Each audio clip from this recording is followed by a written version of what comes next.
So keep going. Part 3, when you're a single mother.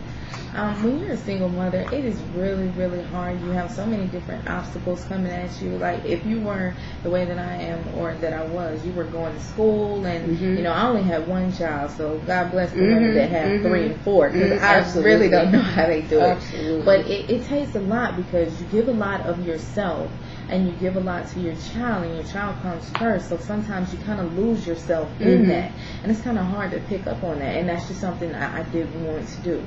I wanted to be there for my son, but also do things that I wanted to accomplish, and not let my goals go because you know, I had my son early. Right. And so I was just determined. I'm going to show him that good example. I'm going to be that mom that is around. So having a nonprofit not only allows me to show him the, you know, humility and just being humble that people should be, but it also allows me to spend more time with him and go do things and, you know, have things at his class, and go be the mom that talks about, you know, helping other people and teaching those little principles that, you know, I might have watched on TV, or, you know, my mom instilled in me when I was young. Because I feel like in the community today, because there's so many parents that are in situations that are not always the greatest situations, they don't get a chance to spend that time with their children. And that's the most important thing, spending time. You know, because you can take care of the children, but they still don't feel like you spent that time, and that later can give them different types of issues and, you know, self-esteem problems. Exactly. Right. So in order to keep my son from just settling for anything, I showed him that mom is not going to settle for anything. You know, anything you want to do, you can do it. So now he says to me,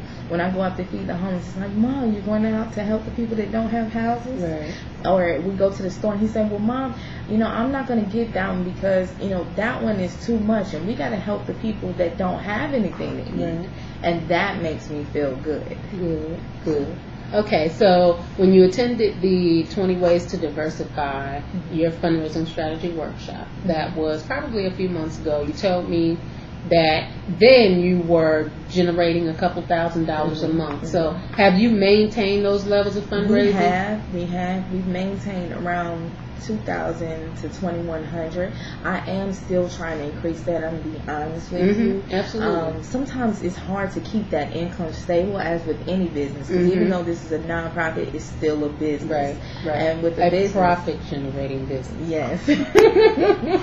There's always a need, and there's always this new bill, or you have to do advertising to get the awareness out and get more people involved, or you have events to make money, but those are things that you have to spend in order to get that money. So we've been maintaining around that level. We are still trying to increase it, and I really have faith that it will be a lot more than that, especially now that we're having so many different things for Thanksgiving, the Feed the Homeless event, the Tell us about those. Okay, well, the Feed the Homeless event is something that we're doing. We're going to go out and do hot meals. We normally do sandwiches and things like that, but we're working with the Tavern restaurant, and they're going to come out and we're going to feed them hot meals for Thanksgiving. And those that are not able to make it into the shelters, that's what they'll get.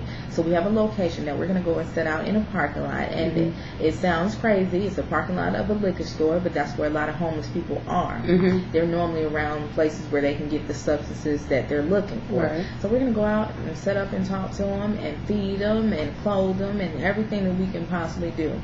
And the reason why we did that instead of going into shelters is because a lot of people think that on Thanksgiving everybody goes to the shelter, but they have to realize the shelter gives out of money. The shelter gives out of food at some point. You know, it's not that they can just go in there and everybody in Atlanta can go in that one place and eat. It doesn't work that way. And unfortunately, some people do get turned away. So we want to be there for the people that get turned away. Okay. So tell us about the Tavern. You say you have a partnership with the Tavern. Yes. The Tavern 29 in Lilburn, Georgia, they actually have a partnership with us where they will allow us to come out and meet in their space and also to fundraise out with their location. We also are going to have a night there where we have dinner, and it's going to be a community night. And a portion of their proceeds will go to us.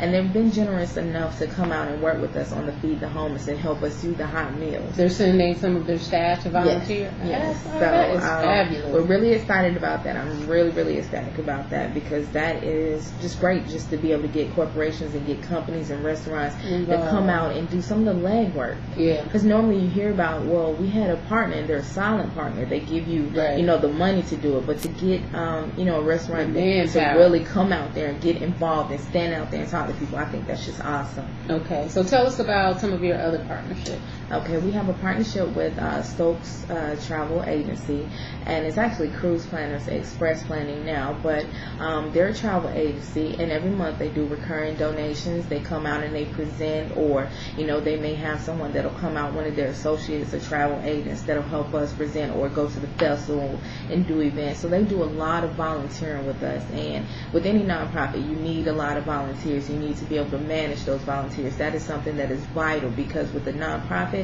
you don't always have the budget that you would want to hire the staff. So being able to manage those volunteers, it means a lot. Mm-hmm. It really means a lot.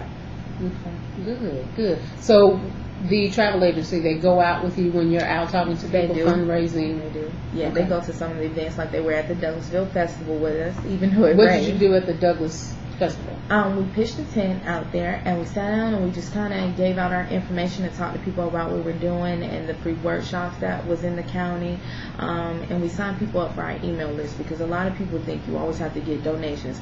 Donations are great, but getting awareness out there is bigger Mm-hmm. than donations, because even if I don't have $1 to give you right now, the fact that you still talk to me, the fact that you still engage, maybe I can give you $1 next time, Right. and I can bring somebody else in my family to say, okay, well, she wasn't just trying to get a donation from me. She really is passionate about this. She Right. really wants to get us involved in our community. And you get a lot of people that come back just because of that. Right. So that email list is something very big, and it's just very simple. It only takes, a couple of minutes, if that, to fill out. And a lot of people are more willing to do that than to come over there and hear a whole presentation about what you're Right. doing and what you have done and where you're going. Right. So. Okay.